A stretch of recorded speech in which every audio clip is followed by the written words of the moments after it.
Hello everyone, this is Shweta and welcome to VLSI Point. So guys, how are you and how your VLSI course is going on? I hope you are enjoying this course. So in today's video, we will talk about the data flow modeling. What is data flow modeling and when we can use this modeling? We will discuss all these things in today's video.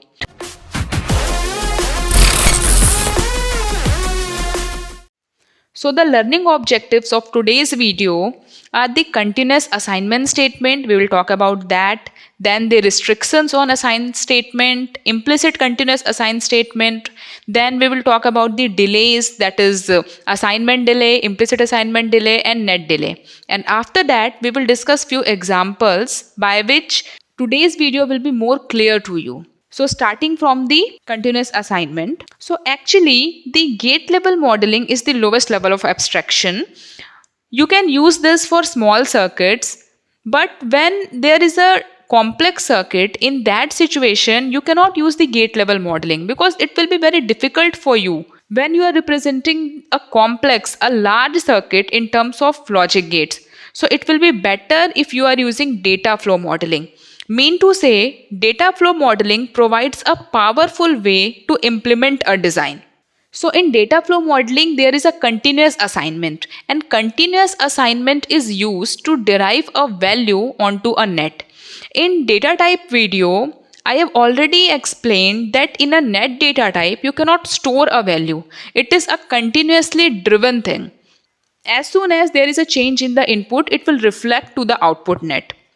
So a continuous assignment replaces gates in a description of the circuit and describes the circuit at a higher level of abstraction. So in continuous assignment, we use the keyword assign. So talking about the characteristics, the left hand sides of an assignment must be a net data type and the right hand side can be of reg or net type. Continuous assignment is always active and delay values can be specified in that assignment in terms of time units. So in this example, you can see the out is net type variable and in1 and in2 are reg type variables. So simply by using assign statement, you can assign the value to out variable. Simply here I have written assign out equals to in1 and in2. Instead of this in1 and in2 expression, whatever value you want to assign to the left hand side variable, you can write here in the right hand side. So another example I have taken here, I have written assign and then by using the concatenation operator, cout and sum. So here cout is a scalar net and sum is a vector net, and then I have assigned the value a plus b plus c in. So in this manner, you can use this assign statement. Now we will talk about the implicit continuous assignment. So in implicit continuous assignment, instead of declaring a net and then writing a continuous assignment on the net, Verilog provides a shortcut by which a continuous assignment can be placed on a net when it is declared. So mean to say, instead of writing two lines, first declaration and then assignment, you can perform both the tasks in a single line. You can see here in this example.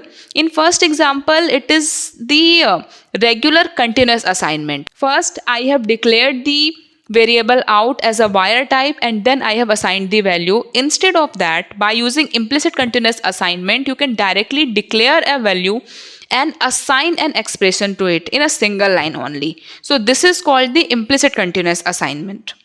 Also, there can be only one implicit declaration assignment per net. Why? Because a net is declared only once. So there should be only one implicit declaration assignment. I hope you got the meaning. Now we will talk about the delays. So delay values control the time between the change in a right hand side operand and when the new value is assigned to a left hand side. Mean to say, with the help of delays, we can control the timing. At what time we want to calculate the value of right hand side variable and at what time we want to assign the value to the left hand side variable. So basically there are three ways by which we can specify the delays in continuous assignment statement, and these are regular assignment delay, implicit continuous assignment delay, and net declaration delay. So starting from regular assignment delay. So here in regular assignment delay, after the keyword assign, you can specify the delay value. Here I have written has 10, I am taking 10 time units delay, and then I am assigning in1 and in2. This expression I am assigning to out variable. So as soon as there is a change in the right hand side variable, that value will be calculated and the final value, that is the calculated value, will be assigned to the left hand side variable, which is out here, after the 10 time units delay. In this waveform, you can see at 20 time units, in1 and in2 signals are changing, and whatever we are getting after performing in1 and in2 operation, that value will be assigned to out after 10 time units delay. That is, at 30 time units, the value is assigned. So this is the meaning of the regular assignment delay. One more thing guys, an input pulse that is shorter than the delay of the assignment statement does not propagate to the output. Mean to say, here you can see in the in1, there is a change in the in1 from 80 to 85, but the width is 5, which is less than the time delay, which is 10. So that value will not be reflected in the out signal. And this is called the inertial delay. So in inertial delay, if there is a change in the input signal, but that change is for less than the delay time, then that value will not be reflected in the output signal, and that is called the inertial delay. Then we will see the implicit continuous assignment delay. So what is this delay? Implicit continuous assignment we have already seen. In single line we can perform both the things, declaration and assignment. Here you can specify the delay values as well. In this example, you can see wire, and then I have written has 10, which is the delay here, and then I am assigning in1 and in2 to this left hand side variable out. So in this manner, you can specify the delay in implicit continuous assignment, and this delay is called implicit continuous assignment delay. I hope it is clear to you. Now we will discuss the net declaration delay. So a delay can be specified on a net when it is declared without putting a continuous assignment on the net. Mean to say, when we are declaring a net, at that time only we can specify the delay value, and that is called the net declaration delay. So here in this example, you can see I am declaring a net variable which is out, and while declaring it, I am specifying the delay value, which is 10 time unit here. And then I am assigning the value in1 and in2 to this out variable. So in this manner, you can assign this net declaration delay. So finally, we have completed today's topic, and now we will discuss few examples. And with the help of these examples, you can clear today's topic.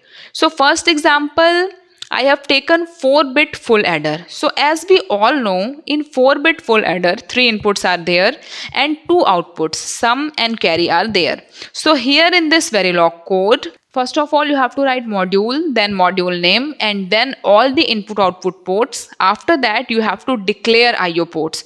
Which ports are output and which ports are input, you have to declare that, and then you have to specify the function of full adder. So here I have written assign, and then by using concatenation operator cout comma sum, and then I am assigning the value a plus b plus c in. So in this manner you can write a Verilog code for a 4-bit full adder circuit. So here you can see guys, if you are using a Dataflow modeling, so your code will be very simple and very short. That's why it is preferred for any complex circuit. Here in this second example, I have taken a 2 to 4 line decoder. I have written a Verilog code by using Dataflow modeling.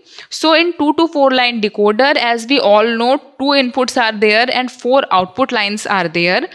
So as we all know, in 2 to 4 line decoder, 2 input lines are there and 4 output lines are there. One enable signal is also there. It may be of active high or active low type. So A and B are 2 input lines and D is output line. This D is a 4-bit vector, and E is the enable signal, which is active low here. So here I have assigned the value to d of 0, d of 1, d of 2 and d of 3. So in this manner you can write the Verilog code by using Dataflow modeling. So two ways I have represented. In first one, I have written assign keyword for all the 4 lines. Instead of that, you can write single assign keyword and then you have to assign the values which are comma separated. So both the ways are correct. You can use any one. So by this we have completed today's video and I hope it is clear to you. If you have any doubt you can ask in comment box, and if my video is clear to you, if you are finding this useful, then please share with your friends and subscribe the channel. So next video will be on behavioral modeling. We will discuss that. So till then, practice more and more problems. I will come with the next video. Till then, goodbye. Take care.